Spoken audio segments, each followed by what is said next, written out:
Les aventures du chapeauté.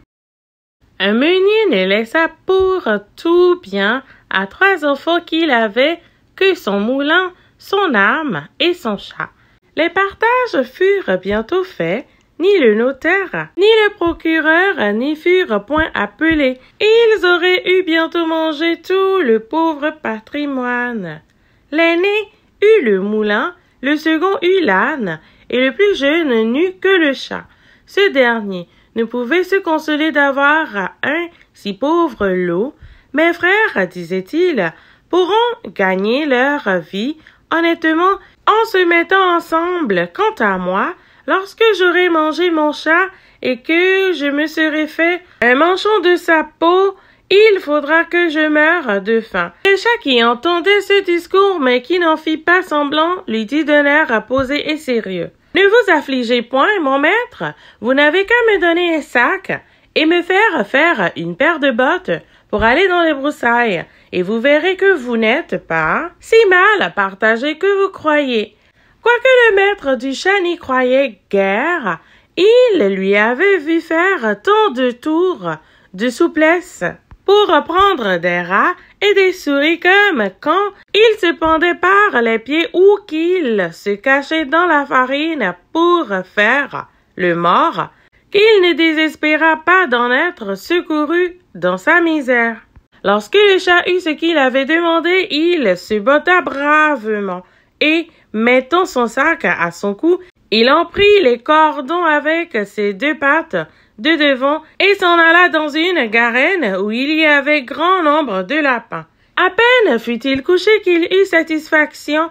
Un jeune étourdi de lapin entra dans son sac et le maître chat, tirant aussitôt les cordons, le prit et le tua sans miséricorde. Tout fier de sa proie, il s'en alla chez le roi et demanda de lui parler. On le fit monter à l'appartement de sa majesté où, étant entré, il fit une grande révérence au roi et lui dit « Voilà, sire, un lapin de Garenne que monsieur le marquis de Carabas, c'était le nom qu'il lui prit en grâce de donner à son maître, m'a chargé de vous présenter de sa part. » « Dis à ton maître, répondit le roi, que je le remercie et qu'il me fait plaisir. » Une autre fois, il alla se cacher dans du blé, tenant toujours son sac ouvert, et lorsque 2 perdrix y furent entrés, il tira les cordons et les prit toutes 2.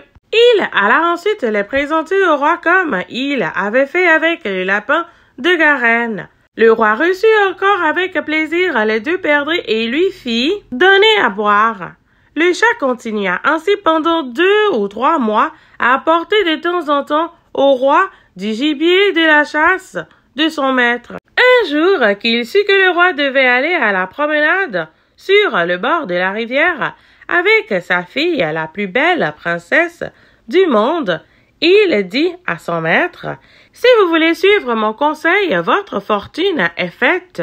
Vous n'avez qu'à vous baigner dans la rivière, à l'endroit que je vous montrerai, et ensuite me laisser faire. » Le marquis de Carabas fit ce que son chat lui conseillait sans savoir à quoi cela serait bon.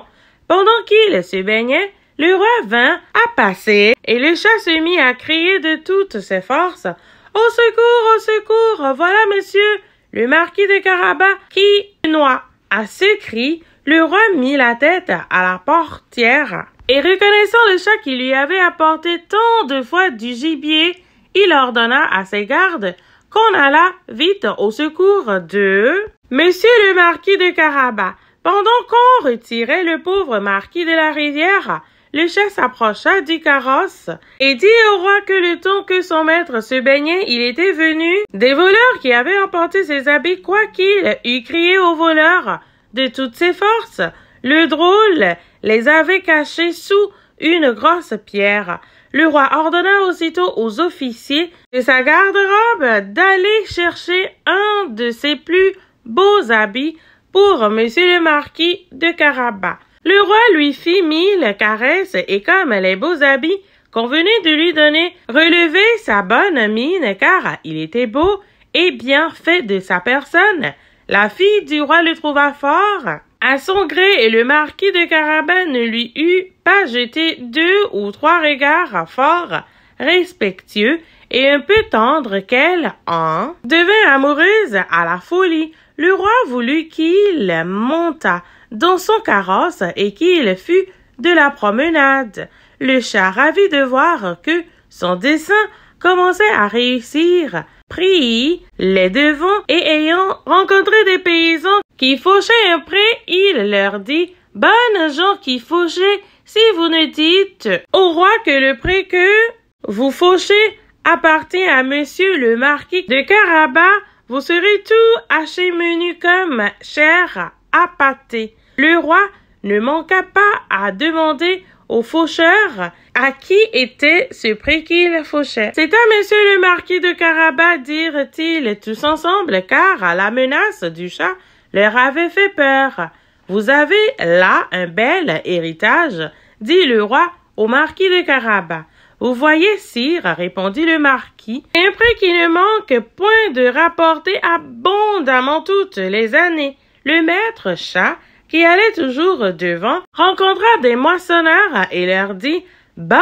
gens qui moissonnez, si vous ne dites que tout ce blé appartient à monsieur le marquis de Carabas, vous serez tous hachés, menus comme chair à pâté. » Le roi, qui passa un moment après, voulut savoir à qui appartenait tout ce blé qu'il voyait. « C'est à monsieur le marquis de Carabas, » répondirent les moissonneurs, et le roi s'en réjouit encore avec le marquis. Le chat qui allait devant le carrosse disait toujours la même chose à tout ce qu'il rencontrait, et le roi était étonné des grands biens de monsieur le marquis de Carabas. Le maître chat arriva enfin dans un beau château dont le maître était un ogre, le plus riche qu'on n'ait jamais vu, car toutes les terres par où le roi avait passé étaient sous la dépendance de ce château. Le chat, qui eut soin de s'informer qui était cet ogre et ce qu'il savait faire, demanda à lui parler, disant qu'il n'avait pas voulu passer si près de son château sans avoir l'honneur de lui faire la révérence. L'ogre le reçut aussi civilement que le peut un ogre et le fit reposer. « On m'a assuré, dit le chat, que vous aviez le don de vous changer en toutes sortes d'animaux, que vous pourriez, par exemple, vous transformer en lion, en éléphant. »« Cela est vrai, répondit l'ogre brusquement, et pour vous le montrer, vous allez me voir devenir lion. » Le chat fut si effrayé de voir un lion devant lui qu'il gagna aussitôt les gouttières, non sans peine et sans péril, car ses bottes ne voulaient rien pour marcher sur les tuiles. Quelque temps après, le chat, ayant vu que l'ogre avait quitté sa première forme, descendit et avoua qu'il avait eu bien peur. « On m'a assuré encore, dit le chat, mais je ne saurais le croire que vous aviez aussi le pouvoir de prendre la forme de plus petits animaux, par exemple, de vous changer en un rat, en une souris. Je vous avoue que je tiens cela tout à fait impossible. »« Impossible, reprit l'ogre, vous allez voir, et aussitôt il se changea en une souris et se mit à courir sur le plancher. Le chat ne l'eut pas plutôt aperçu qu'il se jeta dessus et la mangea. Cependant le roi, qui vit en passant le beau château de l'ogre, voulut y entrer. Le chat, qui entendit le bruit du carrosse qui passait sur le pont, courut au-devant et dit au roi: « Votre Majesté soit la bienvenue dans le château de monsieur le marquis de Carabas. »« Comment, monsieur le marquis ?» s'écria le roi. « Ce château est encore à vous. Il n'y a rien de plus beau que cette cour et que tous ces bâtiments qui l'environnent. Voyons dans l'intérieur, s'il vous plaît. » Le marquis donna la main à la jeune princesse et, suivant le roi qui montait le premier, ils entrèrent dans une grande salle où ils trouvèrent une magnifique collation que l'ogre avait fait préparer pour ses amis qui devaient venir le voir en ce même jour, mais qui n'avaient pas osé entrer, sachant que le roi y était. Le roi, charmé des bonnes qualités de monsieur le marquis de Carabas, de même que sa fille, qui en était folle en voyant les grands biens qu'il possédait, lui dit, après avoir bu 5 ou 6 coupes, « Il ne tiendrait qu'à vous, monsieur, le marquis, que vous ne soyez mon gendre. » Le marquis faisait de grandes références, accepta l'honneur que lui faisait le roi, et le même jour épousa la princesse. Le chat devint grand seigneur et ne courut plus auprès des souris que pour se faire divertir.